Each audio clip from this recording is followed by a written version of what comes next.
Assalamualaikum warahmatullahi wabarakatuh. Hai, sahabat semuanya.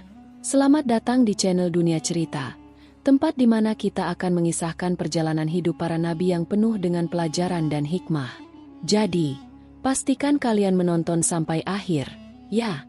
Jangan lupa untuk like, komen, dan subscribe agar kalian tidak ketinggalan cerita-cerita inspiratif lainnya. Dengan begitu, kita bisa terus belajar bersama tentang kisah-kisah teladan yang penuh makna. Terima kasih sudah menonton, dan semoga video ini bermanfaat untuk kita semua. Wassalamualaikum warahmatullahi wabarakatuh. Awal kehidupan. Doa panjang Nabi Ibrahim. Di tengah gurun pasir yang sunyi, seorang nabi tua, Ibrahim AS, berdoa dengan penuh pengharapan kepada Allah. Bertahun-tahun lamanya, ia mendambakan seorang anak. Ya Allah, karuniakanlah kepadaku seorang anak yang saleh. Doanya dengan hati yang penuh harap. Allah menjawab doa itu. Dari pernikahannya dengan Siti Hajar, seorang wanita yang penuh kesabaran dan keimanan, lahirlah seorang anak laki-laki yang kelak diberi nama Ismail. Kehadiran Ismail membawa kebahagiaan besar di hati Ibrahim. Bayi kecil itu tumbuh sehat di bawah kasih sayang kedua orang tuanya, dan sejak kecil, Ismail menunjukkan tanda-tanda kecerdasan dan sifat-sifat mulia. Namun, kebahagiaan ini tidak berlangsung tanpa ujian. Allah telah mempersiapkan perjalanan penuh tantangan bagi keluarga ini untuk menguji keimanan mereka. Pengasingan di padang pasir. Ketika Ismail masih bayi, Allah memerintahkan Nabi Ibrahim untuk membawa Hajar dan Ismail ke sebuah lembah tak berpenghuni di tanah Makkah. Tanah itu tandus, tanpa tanaman, air, atau penduduk. Nabi Ibrahim, meskipun berat hati, taat pada perintah Allah. Di tengah perjalanan, Hajar bertanya dengan penuh rasa ingin tahu, "Wahai suamiku, mengapa engkau meninggalkan kami di tempat yang seperti ini?" Nabi Ibrahim hanya menjawab, "Ini adalah perintah Allah." Dengan penuh keimanan, Hajar berkata, "Jika ini adalah perintah Allah, maka Dia tidak akan menyia-nyiakan kami." Setelah meninggalkan mereka, Nabi Ibrahim berdoa dengan hati yang berat.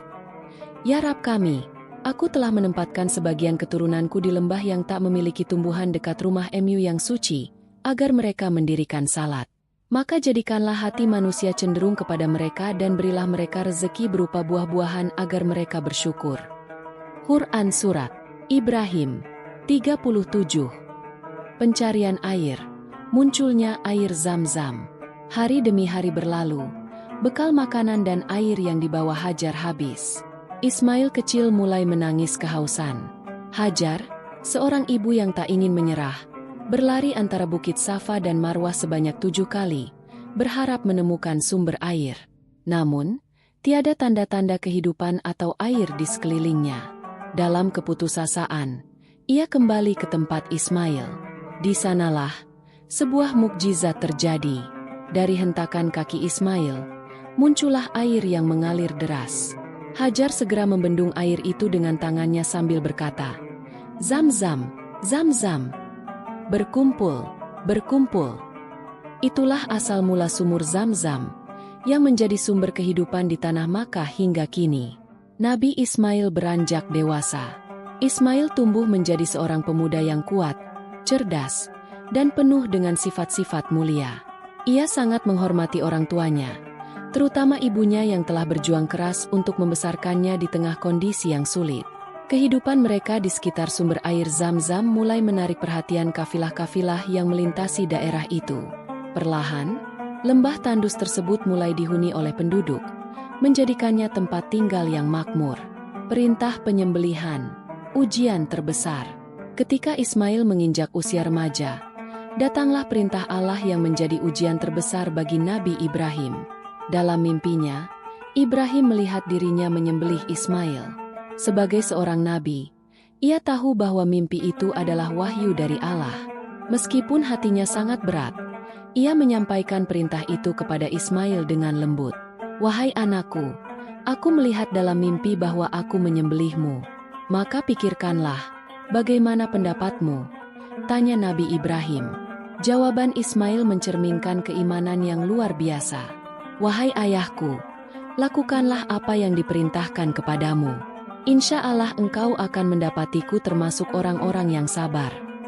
Quran Surat Asy-Syaffat 102. Keduanya pun bersiap untuk melaksanakan perintah Allah. Ismail berbaring dengan pasrah, sementara Nabi Ibrahim mengangkat pisaunya dengan hati yang berat namun penuh keikhlasan. Ketika pisau itu diarahkan ke leher Ismail, Allah menggantinya dengan seekor domba sebagai tebusan. Perintah itu menjadi bukti ketaatan Nabi Ibrahim dan Nabi Ismail, dan dari peristiwa ini lahirlah ibadah kurban yang dilakukan umat Islam hingga kini. Pembangunan Ka'bah. Setelah melewati ujian besar tersebut, Nabi Ismail dan Nabi Ibrahim diberi tugas besar oleh Allah, yaitu membangun Ka'bah, rumah Allah yang menjadi kiblat umat manusia. Bersama-sama, mereka bekerja mengangkat batu-batu besar. Nabi Ismail membantu ayahnya dengan semangat, mempersiapkan batu dan menyusunnya satu persatu. Ketika bangunan Ka'bah hampir selesai, mereka berdoa, "Ya Tuhan kami, terimalah amal kami. Sesungguhnya Engkaulah yang Maha Mendengar lagi Maha Mengetahui." Quran Surat Al-Baqarah 127. Pembangunan Ka'bah menjadi tonggak penting dalam sejarah Islam. Tempat itu menjadi pusat ibadah dan simbol keesaan Allah, yang hingga kini didatangi oleh jutaan umat Islam dari seluruh dunia. Keteladanan Nabi Ismail.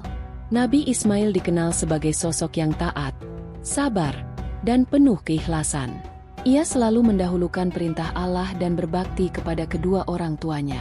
Kisahnya mengajarkan kita untuk bersabar dalam menghadapi ujian hidup, selalu berserah diri kepada Allah, dan menghormati orang tua. Hikmah dari kisah Nabi Ismail. Kisah Nabi Ismail AS memberikan pelajaran berharga bagi umat manusia. Dari Siti Hajar, kita belajar tentang keimanan yang teguh dan ketangguhan seorang ibu. Dari Nabi Ibrahim dan Ismail, kita belajar tentang keikhlasan, ketaatan kepada Allah, dan semangat pengorbanan. Kisah ini juga mengingatkan kita bahwa setiap ujian yang diberikan Allah mengandung hikmah yang besar. Mukjizat air Zam-Zam, pembangunan Ka'bah, dan tradisi kurban adalah warisan yang terus hidup hingga kini, menjadi pengingat betapa besar kasih sayang Allah kepada hamba-hambanya yang taat. Semoga kisah ini menjadi inspirasi bagi kita semua untuk selalu mendekatkan diri kepada Allah dan menjalani hidup dengan penuh keimanan.